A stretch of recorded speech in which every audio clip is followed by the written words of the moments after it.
Segundo Silver, uma avaliação neurológica pode ser composta por uma ou mais entrevistas clínicas e observações da criança e, se possível, entrevista com familiares, responsável, avaliação escolar e o registro médico, avaliação psicológica ou neurológicas anteriores. Então, esta entrevista é o primeiro passo e também é muito importante na escola, né? Nós, professores, contribuímos para isso. Como que é o comportamento na escola? Como que ela absorve todas as informações? Como que ela transmite as informações que é passada na escola?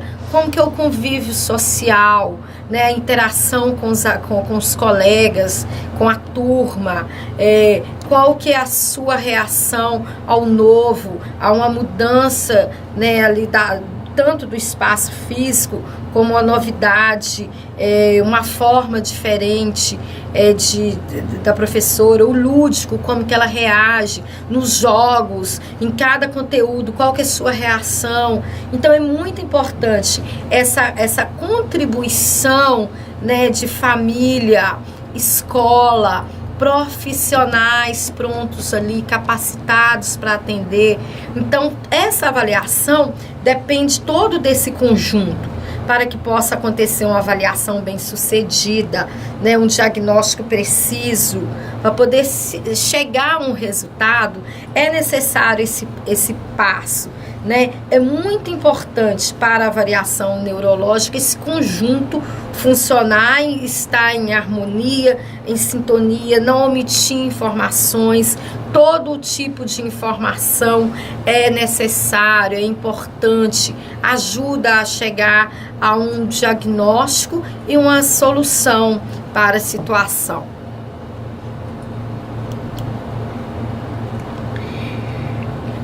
A aplicação de instrumentos neuropsicológicos que avaliem áreas do funcionamento cerebral, que inclua atenção, funções executivas, memória, linguagem, funcionamento sensório perceptivo, habilidades visoespaciais, habilidades motoras finas, habilidades intelectuais, desempenho acadêmico e funcionamento comportamental e emocional. O comportamental, o emocional, também contribui muito, né, para que é necessário entender como que está o emocional, como que funciona, qual que é o comportamento dessa criança. Então, tudo, né, o que eu disse aqui é muito importante, né, como que ela comporta, né, na linguagem, a linguagem, o estudo da matemática, o português, qual que é a reação dela, nos jogos, no direcionamento. Às vezes, né, normalmente a criança, a gente tem que avaliar como que ela o seu desenvolvimento, a esquerda, a direita, se ela tem noção de espaço, de quantidade. Então, tudo isso é importante para uma avaliação completa e bem-sucedida. Agora eu vou passar para vocês algumas etapas, e essas etapas são imprescindíveis para que aconteça, né, aquela avaliação bacana, que chegue a um resultado esperado, que tenha também um retorno positivo e um alinhamento de pensamento ali entre profissionais. Então, a avaliação, ela não é feita somente por um profissional. É necessário vários ali, o engajamento de vários profissionais, né, cada um com o seu diagnóstico, cada um avalia até o ponto que consegue chegar. Às vezes precisa do psicólogo, do professor, né? É muito importante também, às vezes é necessário algumas correções na fala, né? Na memória, como que memoriza, como que funciona o cognitivo. Então são algumas perguntas que às vezes nem todo, às vezes não é um profissional só que dará a resposta, né? Envolve várias pessoas, vários setores, todos que estão ali no convívio. Às vezes tem alguns casos, né, até o psicólogo ter que ir até a escola, avaliar a criança ali, ver como que é o comportamento dela diário, né? Depende de cada caso, é um caso, cada indivíduo é uma forma. Então não tem assim um questionário pronto para cada um. São algumas etapas, né, que tem que ser seguida para poder avaliar a pessoa individual. Etapa 1, esclarecimento do motivo do encaminhamento e queixa principal. Ou seja, como que foi observado, o porquê que vocês estão aqui, o que a família observou, ou professora, por que você acha que essa criança precisa desse encaminhamento. É fundamental, né, essa etapa 1. O porquê, né, por que vocês estão procurando? Qual que é a preocupação? Né? Qual que é a etapa dessa criança que não desenvolve como a outra? Né?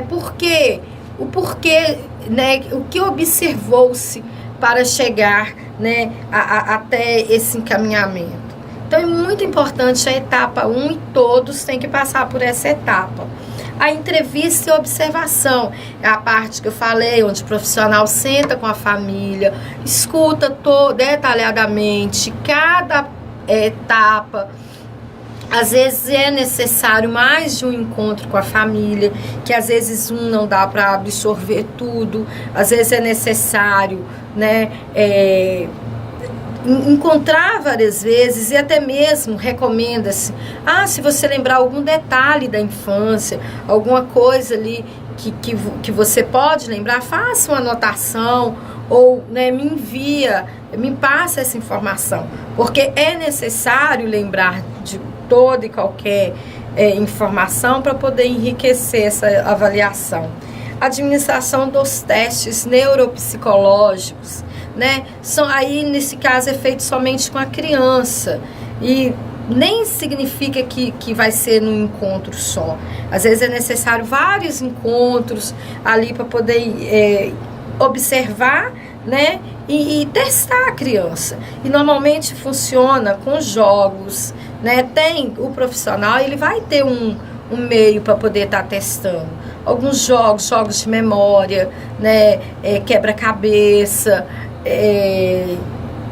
leitura, escrita, às vezes com alguns objetos, né? Principalmente objetos de montar, jogo da memória. Então isso é muito importante. É importante o profissional também avaliar esse lado. Integração e interpretação dos testes, né? Etapa 4. Etapa 5, recomendações e feedback. Então, toda a avaliação, você tem que dar um retorno.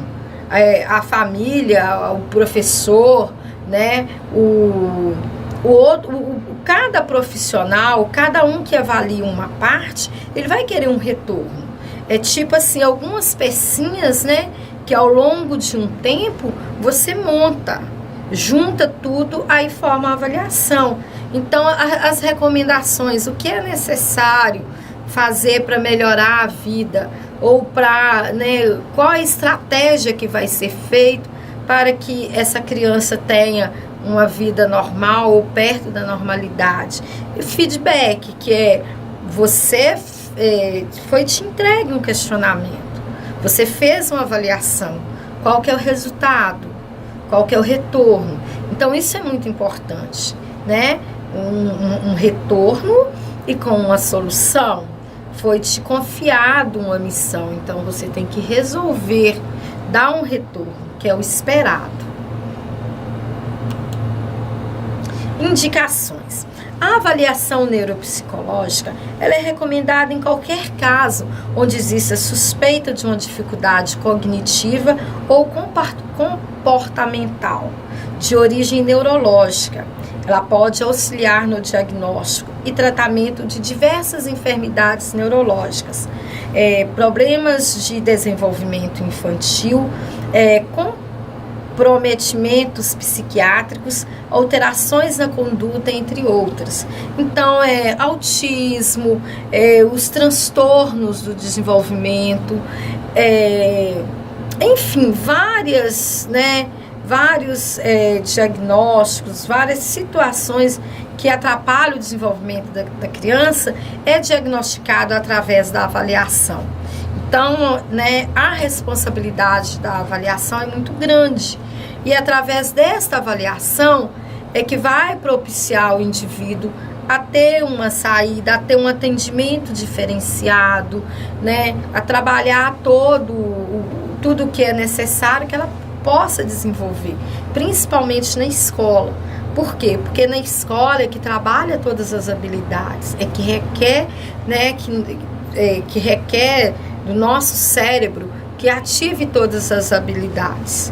Então, na escola, normalmente é onde os primeiros diagnósticos ou as primeiras observações é que surge. Contribuição. A contribuição desse exame na criança é extensivo ao processo ensino-aprendizagem, pois nos permite estabelecer algumas relações entre as funções corticais superiores, como a linguagem, a extensão e a memória, e a aprendizagem simbólica, conceitos, escrita, leitura, etc.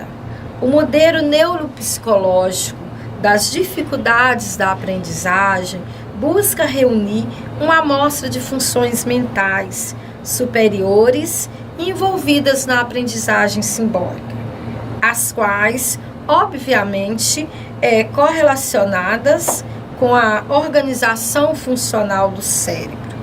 Sem essa condição, a aprendizagem não se processa normalmente e, neste caso, podemos nos deparar com uma disfunção ou lesão cerebral. Testes utilizados na inteligência. Os testes de inteligência para as crianças medem primariamente habilidades essenciais, como o desempenho acadêmico. Então, esse teste de inteligência, ele mede primeiramente o desempenho acadêmico, que normalmente na escola, conforme eu já disse, é onde a gente percebe, nós professores percebemos o desenvolvimento da criança, tanto no escrita, como no entender, no pronunciar, nas habilidades em socializar, em lidar com outras pessoas, com situações diferenciadas. E tem alguns testes que são muito utilizados. O Stanford Binet 4 foi o primeiro dos Estados Unidos. O padrão ouro internacional para a quantificação das capacidades intelectuais, Enfim, são vários testes aí que pode ser utilizado para poder olhar a inteligência, olhar como que está funcionando a parte da inteligência. A memória. Os testes envolvem aprendizado, isto é, repetida exposição ao material a ser recordado. São mais sensíveis para detectar prejuízos da memória do que testes apresentados somente uma vez. No teste de aprendizado auditivo verbal de Rey, lê-se a lista de palavras para o examinando pausadamente.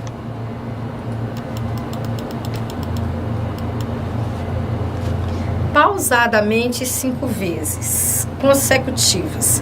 Após cada uma das vezes em que são apresentadas as 15 palavras, o sujeito deve fazer a evocação do material sem precisar seguir a mesma ordem de apresentação. Então, para a memória, normalmente é utilizado muito esse teste de Rey, porque é um teste onde a criança, ou o indivíduo, às vezes também é utilizado para adulto, irá testar a memória, terá que repetir ali aquela lista de palavras várias vezes para ver se realmente está memorizando, como que se realmente conseguiu, né, acompanhar a linha de raciocínio. A linguagem. Algumas particularidades precisam ser respeitadas e levadas em conta quando se avalia uma criança com lesão cerebral. Cabe ao profissional ter a clareza dos propósitos, conhecimentos, habilidades e adequações técnicas e instrumentos de investigação para ser utilizado para esse fim. Um dos mais utilizados para avaliação da linguagem é o Boston NANI Teste 14, que utiliza figuras de objetos para avaliar a capacidade do reconhecimento e a nomeação. É empregado em crianças com dificuldades de compreensão ou produção de palavras ou material verbal escrito. Pode ser usado a partir de 6 anos de idade. Também são utilizados os testes de fluência verbal, testes de compreensão, como os testes de Token 15, compreensão de textos, escrita e leitura. A avaliação inclui ainda os seguintes tópicos: órgãos fonoarticulatórios, hábitos orais e desenvolvimento da linguagem.